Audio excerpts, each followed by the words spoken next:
अगर कोई आदिवासी मंदिर तक जाए तो एसटी, अगर वो चर्च जाए तो क्या वो एसटी खत्म हो जाएगा? क्या संविधान धर्म को देखकर आदिवासी पहचान देता है, या फिर आदिवासी सिर्फ एक चुनाव राजनीति का मोहरा बन चुका है? दिल्ली में चल रही आदिवासी यात्रा के दौरान पूर्व सांसद सुनील सोरेन का यह बयान देश भर में बहस छेड़ चुका है। क्रिश्चियन आदिवासी को एसटी का लाभ नहीं मिलेगा, उन्हें डिलिस्टिंग किया जाएगा, ये सुनील सोरेन का कहना है। लेकिन सवाल, क्या कोई नेता संविधान से बड़ा हो सकता है? क्या एसटी की पहचान धर्म से तय होती है, या फिर सिर्फ समाज को बांटने की राजनीति है? ये सोचने वाली बात है। आज की इस वीडियो में हम आपको बताएंगे कि संविधान क्या कहता है, लोग क्या कह रहे हैं, सुप्रीम कोर्ट क्या कह रहा है, सुप्रीम कोर्ट का क्या नजरिया है इस क्रिश्चियन आदिवासी डिलिस्टिंग मांग को लेकर, हम लोग डिटेल में समझते हैं। और इसका सबसे बड़ा असर किस पर पड़ेगा, इस पर भी हम लोग चर्चा करेंगे और आपको डिटेल में बताएंगे।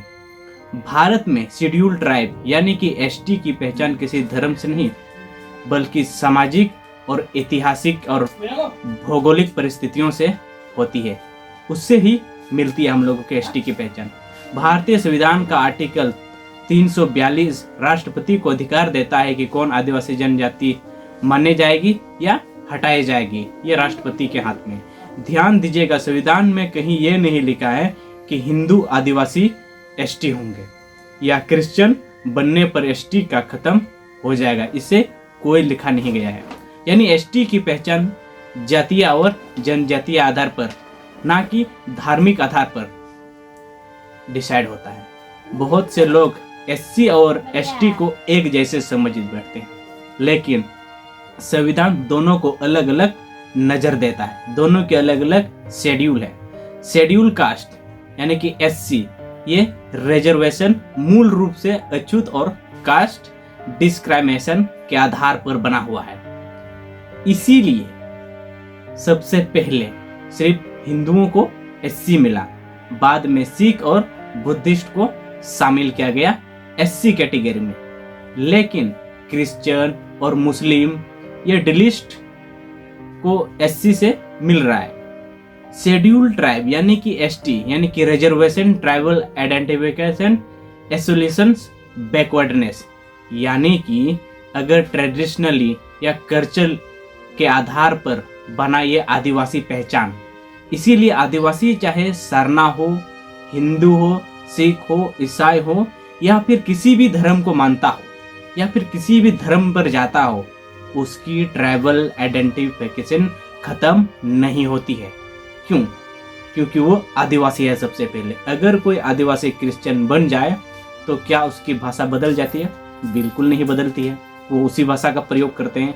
उसकी जमीन छीन जाती है, उसकी गरीबी खत्म हो जाती है? नहीं, ये सब कुछ नहीं होता है, ऐसा कुछ होता ही नहीं है।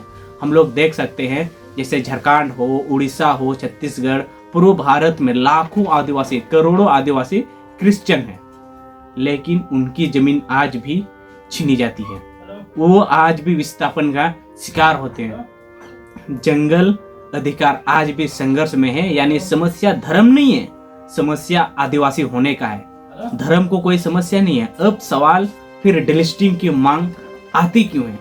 लोग अनपढ़ है, लोग समझते नहीं है। कुछ संगठन और नेता कहते हैं क्रिश्चियन बनने के बाद आदिवासी ट्राइबल कल्चर छोड़ देते हैं। हाँ, यह बात सच है, इसीलिए उन्हें एसटी का लाभ नहीं मिलना चाहिए। ये मंदबुद्धि जो पढ़ा लिखा नहीं है, ये उसकी सोच है। भाई, जाति और धर्म इतना दूर दूर है, लेकिन दूसरी तरफ कई आदिवासी संगठन कहते हैं धर्म बदलने से एक्सलेंसी नहीं बदलती। तो सबसे बड़ा सवाल यहीं पर पैदा होता है, यहीं पर लोग नहीं समझ पा रहे हैं। अगर क्रिश्चियन एसटी से हटाए जाएंगे तो क्या उनकी जमीन वापस मिल जाएगी? गरीबी खत्म हो जाएगी? शोषण करना क्रिश्चियन को बंद कर दिया जाएगा? या फिर सिर्फ रिजर्वेशन सीट खाली होगी? ये आप पर सवाल छोड़ते हैं। आप क्या सोचते हैं इसके बारे में? आप क्या कहना चाहेंगे इस सब के बारे में? भारत में कई बार यह मुद्दा अदालत तक पहुंच चुका है। ऐसा नहीं कि यह फर्स्ट बार हो रहा है, यह अदालत पर पहुंच चुका है। सुप्रीम कोर्ट ने कई मामलों में माना कि एसटी आइडेंटिटी ड्राइव आती है रिजर्वेशन से नहीं, यानी कि उसको पहचान से ही मिली है। यानी कोई आदिवासी क्रिश्चियन बनने के बाद भी उसकी ट्राइबल आइडेंटिटी बनाई रहता है। क्यों?